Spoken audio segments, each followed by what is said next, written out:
Well, it is the time of year when the Better Business Bureau warns us to watch out for scammers offering roof inspections or repairs, usually after hailstorms. So keep this story in mind. One scam is hitting a handful of Metro homeowners right now, and it's been really damaging for both their homes and one local legitimate business.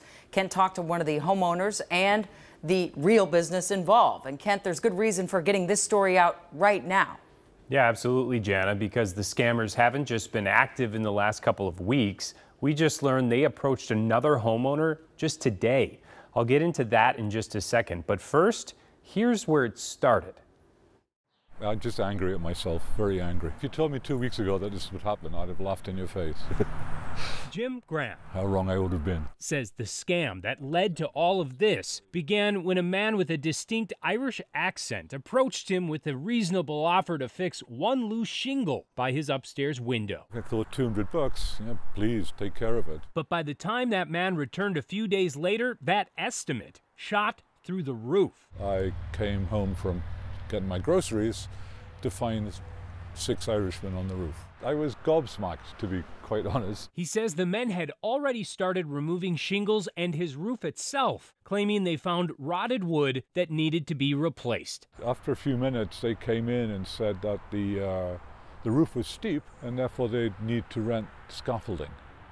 And they would need $8,500 in cash from me as a deposit. He admits he went to his bank and did plan to pay them until a well-timed conversation with his son. You know, he pointed out that I was an idiot for pulling out the cash. And that reality check led Jim to double-check the crew's credentials the next morning. He produced what looked like a homemade copy of something from Key Prime. Key Prime Roofing is a very real, very highly rated company based in Golden Valley. So Jim made a call. The receptionist then checked the system and found that Jim was not a prior client of ours, nor was he a current customer of ours. Owner Pat Lee got there just after Robbinsdale police, but the crew was already gone, and so was a chunk of Jim's roof. It's a $25,000, $30,000 project. So they put a hole in his roof?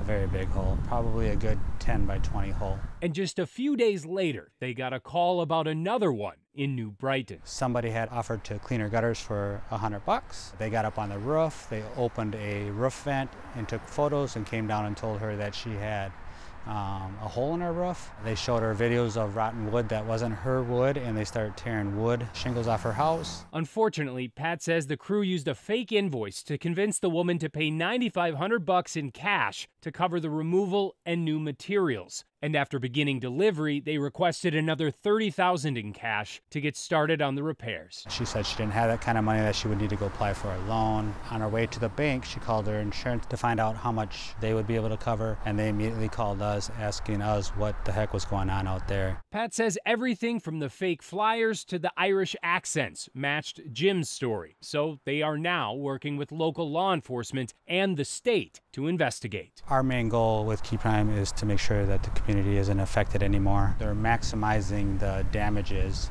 to make it look like they had a big problem up there, which in turn makes the homeowner go pull out large amounts of cash. And even if a homeowner like Jim wises up and doesn't end up paying them a dime, I should have known better. I mean, there's no two ways about it. plenty of damage can still be done. I don't want anybody else to have to go through this. Just don't be as stupid as I was.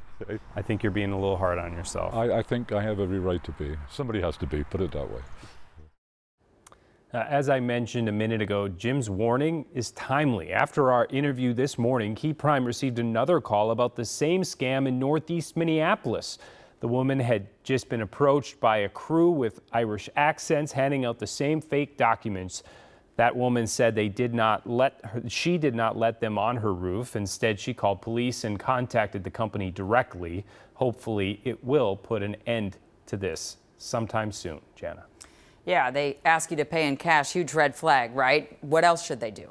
Yeah, shouldn't be paying in cash for sure. Beyond that, do your research. Licenses are required in Minnesota. Of course, contact the company directly. Those flyers had numbers for burner phones, so they had to look them up online. And consider your insurance company inspect your roof to verify damage.